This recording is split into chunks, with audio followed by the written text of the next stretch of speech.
Mungkin bagi sebagian orang menjadi sarjana itu adalah sebuah kebanggaan, teman-teman, karena dianggap suatu langkah untuk menuju taraf hidup yang lebih baik. Makanya tidak heran banyak sekali orang tua yang rela menjual tanah, menjual sawah agar anaknya dapat berkuliah, menjadi sarjana, dan mendapatkan pekerjaan dengan mudah.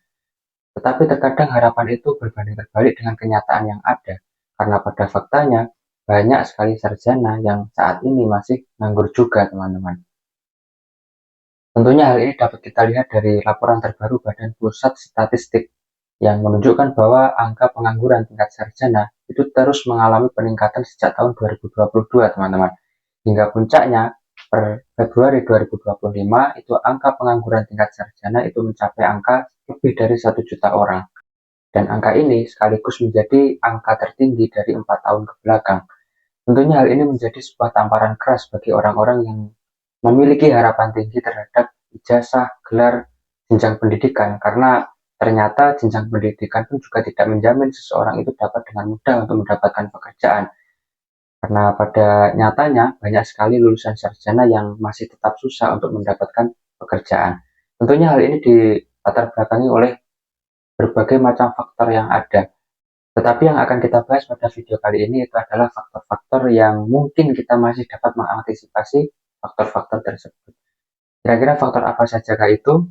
Jangan kemana-mana, simak videonya sampai tuntas. Mari kita bahas.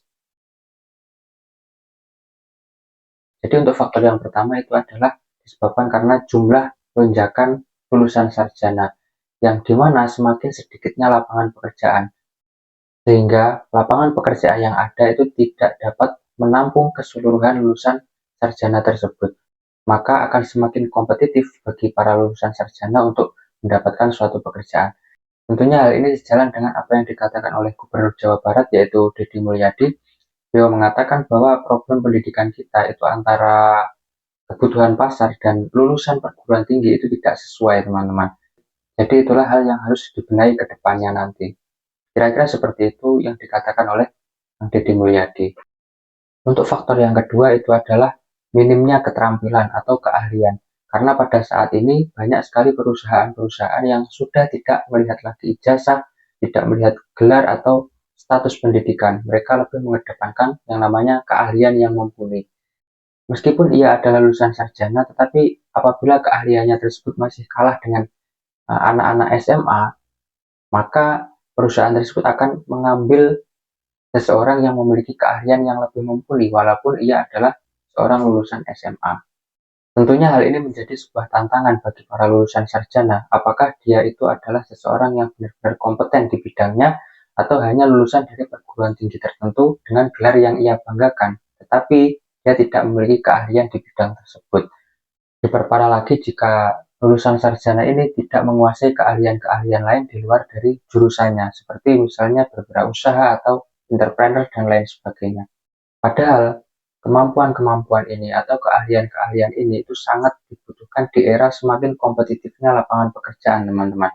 Karena selain kita sudah tidak lagi bergantung pada lapangan pekerjaan yang tersedia, kita juga bisa membuka lapangan pekerjaan baru bagi orang lain. Tapi sayangnya masih banyak lulusan sarjana ini yang masih gengsi dengan berwirausaha karena dianggap tidak sesuai dengan jurusannya. Dan sifat gengsi inilah yang menjadi faktor mengapa banyak sarjana yang susah untuk mendapatkan kerja. Karena banyak sarjana yang lebih memilih untuk menganggur daripada mereka harus bekerja tidak sesuai dengan jurusannya. Atau sebenarnya mereka mau bekerja tidak sesuai dengan jurusannya, asalkan pekerjaan tersebut merupakan pekerjaan yang dapat mereka banggakan, merupakan pekerjaan yang bergengsi. Walaupun pekerjaan-pekerjaan tersebut sebenarnya ya tampak tidak realistis ketika dibandingkan dengan kondisi mereka saat ini. Contohnya saja seperti menjadi YouTuber, live streamer, gamers, atau penulis, dan lain sebagainya. Tentu tidak ada yang salah dengan harapan-harapan tersebut. Seorang bebas memilih harapan untuk bekerja menjadi apapun, tetapi juga harus realistis, teman-teman. Kira-kira apakah dengan merintis untuk menjadi seorang YouTuber, live streamer, atau gamers, atau bahkan penulis itu dapat mencukupi kebutuhan mereka sehari-harinya? Itulah mengapa selain idealis, seseorang itu juga dituntut untuk tetap realistis. Selama sikap realistis itu tidak melanggar peraturan-peraturan yang ada. Idealis boleh teman-teman, tapi tetap harus realistis. Ya, itulah tadi faktor-faktor yang menyebabkan mengapa banyak sarjana itu yang pada akhirnya nganggur juga.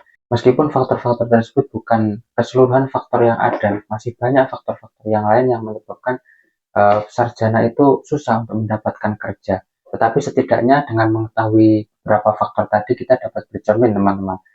Teruntuk teman-teman yang mungkin saat ini mau melanjutkan pendidikan di bangku kuliah, jika memang tujuannya untuk mendapatkan pekerjaan yang layak, ya silahkan cari jurusan-jurusan yang memang strategis dan sesuai dengan kebutuhan pasar.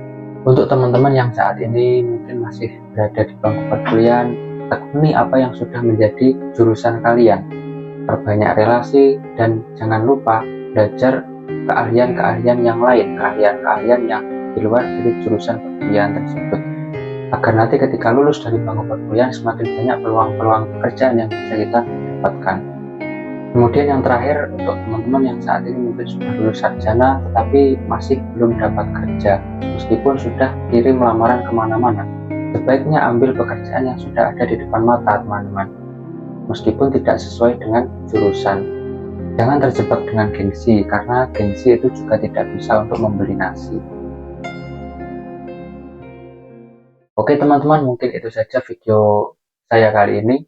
Jangan lupa like, komen, dan subscribe, dan silahkan tambahkan faktor-faktor yang lain di kolom komentar, faktor-faktor yang menyebabkan mengapa banyak sarjana yang susah dapat kerja. Mungkin itu saja, terima kasih, sampai jumpa di video selanjutnya.